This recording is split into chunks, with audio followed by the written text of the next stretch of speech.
Bonjour, c'est une fidèle d'Happy Gov Day. Le sommet international de la gouvernance de la deuxième édition se tient demain au siège de la région. Présidente de Baleco, Annie Rouleau est notre invitée aujourd'hui. Bonjour. Bonjour.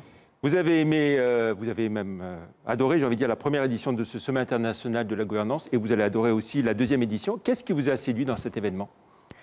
Écoutez, j'ai adoré et j'ai même été impressionnée de voir qu'il y avait une écoute pour un sujet aussi important que la gouvernance éthique et responsable. Si on avait, il y a 5 ans, discuté de ces sujets, on aurait été 2 autour de la table. Et là, j'ai vu une salle de 1000 personnes qui avaient envie d'en discuter, qui avaient envie d'en savoir. Alors, j'ai été immédiatement... Pourtant, ça semble un peu abstrait, un peu conceptuel. Oui, mais c'est dans notre intérêt. Il faut absolument discuter des sujets d'une gouvernance plus éthique pour la gouvernance de demain. Donc, pour moi, c'est plus abstrait. Alors, année après année, les COP 21, 22, 23, aujourd'hui 24, se tiennent dans un pays différent. Et pourtant, sur la question du climat et l'avenir de la planète, on n'a pas l'impression de progresser quand on voit le comportement, notamment du président américain. Exactement. Mais par contre, ce que je trouve des comportements comme ceux-là, c'est qu'on ne peut plus se fier sur les gouvernements pour agir. Alors, c'est nous. C'est des gens comme Virginie qui organisent des sommets, qui nous fait discuter ensemble et que nous allons prendre des décisions en tant que citoyens et éco-citoyens.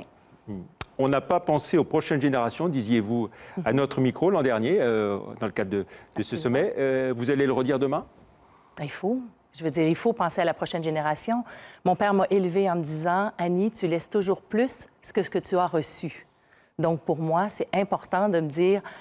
On participe à des événements comme ceux-là. Pourquoi? Pour améliorer et surtout offrir à nos enfants des entreprises qui seront gérées avec une bienveillance. Et alors, justement, au-delà du constat inquiétant qu'on fait tous, quelles propositions faites-vous concrètement aujourd'hui? C'est de revoir la façon dont on va construire nos entreprises. On se doit d'intégrer nos considérations sociétales et environnementales dans notre statut d'entreprise. Donc, c'est le constat qu'on doit faire, c'est que ça va au-delà de faire des gestes, mais il faut légaliser, il faut structurer nos entreprises pour que ces considérations sociétales et environnementales fassent partie prenante de notre entreprise. Comment ça se passe dans votre entreprise Baleco, chez vous au Canada, à Montréal?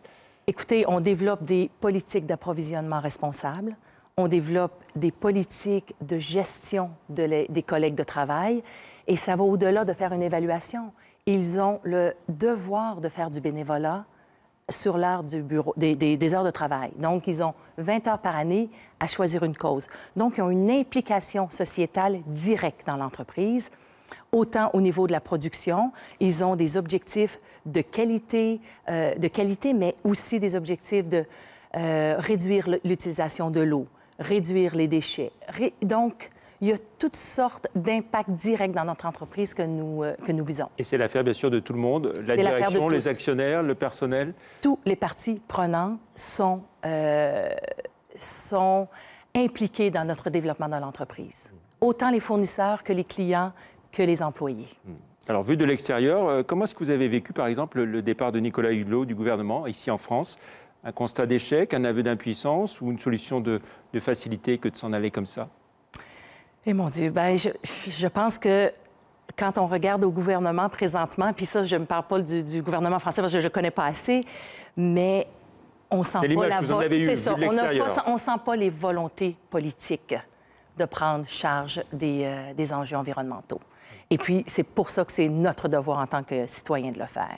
Donc, moi, je le vois comme dans n'importe quel autre pays, ce départ-là, c'est que ça ne cadrait pas avec la politique, les objectifs. Vous parlez souvent des enjeux, vous l'avez encore dit, à la fois sociétaux, environnementaux, mais est-ce que le citoyen, souvent, ne réagit pas avant tout par rapport à sa situation personnelle, par rapport à, j'ai envie de dire, son portefeuille? On le voit en ce moment avec le mouvement des Gilets jaunes.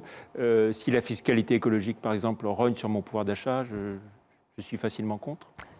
Peut-être que cette attitude-là, mais il y a aussi une autre attitude où les gens se disent on se doit de faire un geste, il faut peut-être un peu moins consommer et mieux consommer. Donc, un mode de vie durable est en train de s'établir doucement. Puis effectivement, ce n'est pas tout le monde qui va le faire dès le début, mais il y a une volonté qui est chez les jeunes d'aujourd'hui de vouloir revoir leur façon de consommer, qui soit plus durable. Et autant dans l'éthique du fashion que dans les produits de consommation. Donc forcément, vous attendez beaucoup des jeunes générations et notamment des petits princes qui seront là demain c'est eux. Pour animer cette journée. C'est pour eux qu'on fait l'événement.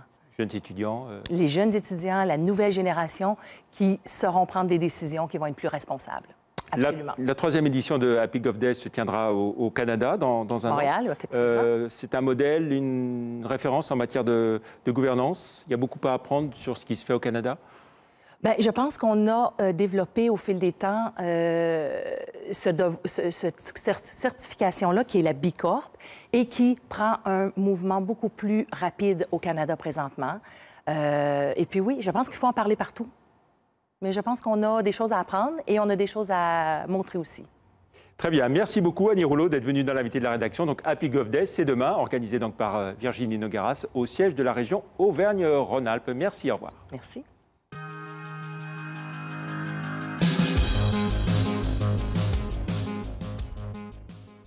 Ils sont à l'origine de